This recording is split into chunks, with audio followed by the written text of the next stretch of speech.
They did not steal from banks. They did not steal from businesses. They stole newborn babies. And they did it with the full approval of the state. Argentina, 1976. A military junta seized power and declared war, not on a foreign enemy, but on its own people. Anyone who questioned the government disappeared. Anyone who organized, protested, or simply knew the wrong person, gone. 30,000 people were abducted from their homes, their workplaces, their university classrooms. 30,000. But the generals had a problem. Some of those 30,000 women were pregnant. And a baby, they decided, was too useful to waste. The system had a name inside the junta's own files. They called it rescue. Pregnant women arrested by the military were not released. They were kept alive just long enough to give birth. The births happened in secret, inside military bases, inside naval facilities, inside clandestine detention centers that officially did not exist. No doctor of the mother's choosing. No family present. No record made in her name. The moment the baby left her body, it was taken. She never held it. She never named it. In most cases, she never left that building alive. The baby was handed to a military family, or a police officer's family, or a judge, or a priest. New documents were created. New names were registered. The birth certificate said someone else was the mother, and the state signed it. This was not the act of rogue soldiers acting in the dark. This was policy, approved at the highest levels. The generals believed that children of subversives, their word, would grow up to be enemies of the state. So the solution was simple. Remove the child. Give the child to loyal families. Raise them as Argentines who would never question anything. The junta called it saving the children from dangerous ideology. The world would later call it something else. Crimes against humanity. 500 children. That is the number investigators eventually estimated. 500 babies systematically disappeared into false identities, raised by the very people responsible for their parents' murders. Told nothing. Told lies. Some were told their parents were criminals. Some were told their parents died in accidents.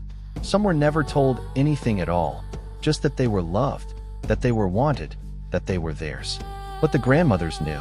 While the junta celebrated order and stability, a group of women began walking.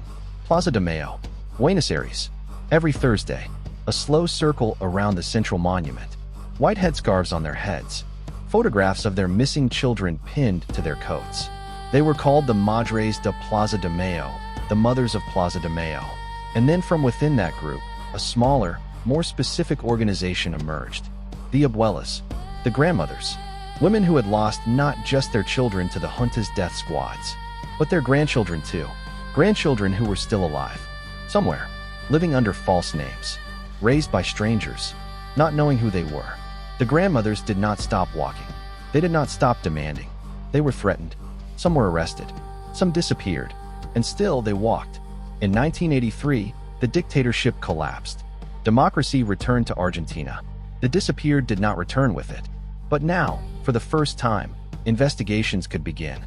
Survivors of the detention centers came forward. They described what they had witnessed. Women giving birth in military facilities. Babies carried away by uniformed men. Records that had been falsified, destroyed, or hidden. The scale of what had happened began to become clear. And then science entered the fight. In 1984, an American geneticist named Mary Claire King proposed something that had never been done before. She suggested that mitochondrial DNA, passed directly from mother to child across generations, could prove a biological relationship between a grandparent and a grandchild. Even if the parents were dead, even if decades had passed, even if every paper record had been destroyed, the grandmothers accepted immediately, and the National Genetic Data Bank of Argentina was created, the first of its kind in the world, built for one purpose: to find the stolen children. The first identifications were made. Young adults in their teens and 20s began receiving documents they had never seen. DNA results that told them the family they knew was not their family. The names they had carried since birth were not their names. The parents who raised them had known, had chosen to say nothing. Some of those parents were now on trial for murder.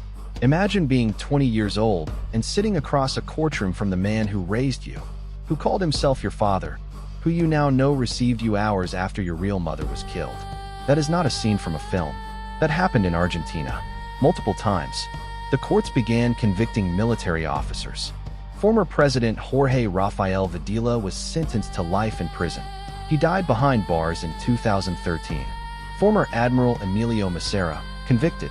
The officers who ran the clandestine detention centers, convicted. But justice moved slowly. Too slowly for the grandmothers who were aging.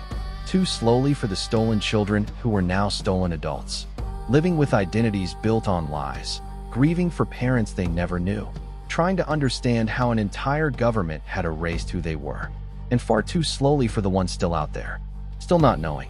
As of today, the grandmothers of Plaza de Mayo have identified 133 of the estimated 500 stolen children. 133. Out of 500. That means more than 350 people are still living in Argentina right now, middle-aged, with careers, with families of their own, who do not know that their identity is a fabrication, that the name on their birth certificate is a lie, that their real family has been searching for them for nearly 50 years.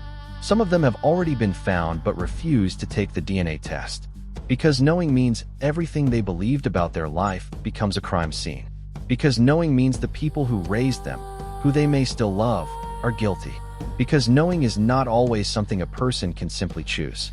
The grandmothers understand this. They keep the database open. They keep walking. They keep waiting.